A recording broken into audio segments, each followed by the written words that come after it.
bienvenue dans Café Presse. Dans l'actualité aujourd'hui, un adieu. Un adieu à monsieur le professeur, à l'un de ces professeurs qu'on n'oublie pas.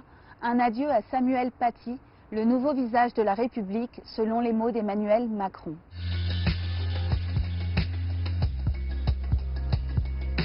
Mercredi soir, dans la cour d'honneur de la Sorbonne, entre les statues de Victor Hugo et de Louis Pasteur, la République a rendu un dernier hommage à Samuel Paty. Libération salue l'hommage très fort d'Emmanuel Macron et en livre un extrait. Nous continuerons, professeur. Nous continuerons, oui, ce combat pour la liberté et pour la raison dont vous êtes désormais le visage.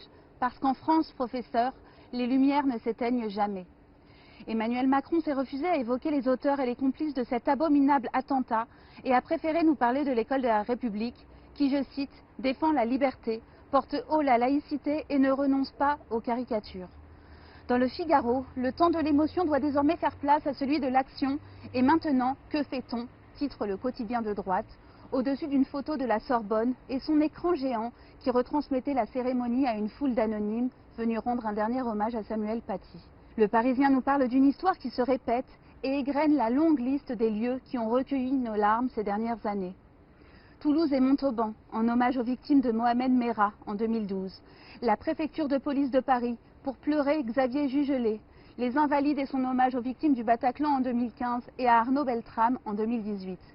Face à cette même liturgie républicaine, je cite, on a souvent éprouvé un sentiment d'impuissance. Mais pour l'éditorialiste du Parisien, Emmanuel Macron, qui a mis du temps à se saisir du sujet, est face à une urgence absolue.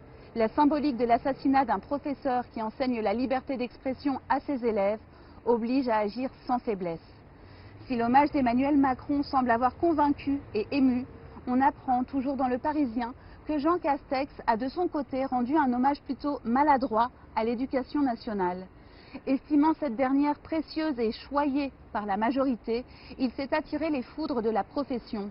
Depuis, le hashtag « Je suis choyé » inonde la toile de témoignages de cadeaux empoisonnés que les enseignants estiment avoir reçus du gouvernement.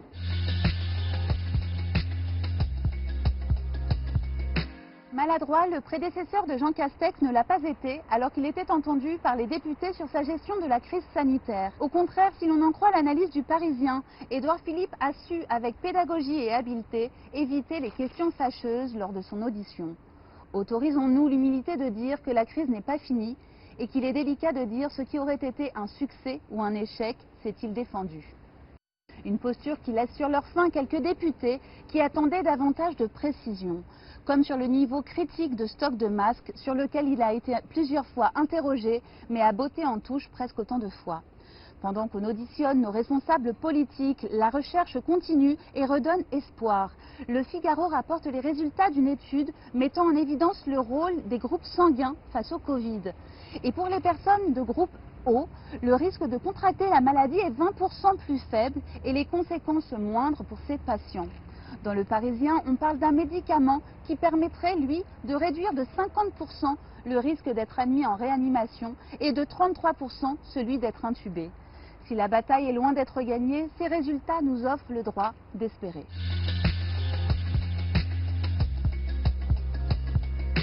Aux grands mots, les grands moyens. Alors que le couvre-feu est venu fragiliser un peu plus le monde de la culture, ces acteurs, face à la contrainte, redoublent d'inventivité pour rester debout. C'est le cas des cinémas MK2, avec l'ouverture d'une séance à 8 h du matin. C'était la première séance, s'amuse le Parisien, en référence à la chanson d'Eddie Mitchell. Cette séance matinale vient compenser, dans une moindre mesure, la suppression des séances du soir en raison du couvre-feu. La culture appartient à ceux qui se lèvent tôt, comme l'avenir qui ne se fera pas sans elle. En France, les lumières des cinémas ne s'éteindront jamais. Bonne journée et à demain pour un Café Presse spécial week-end.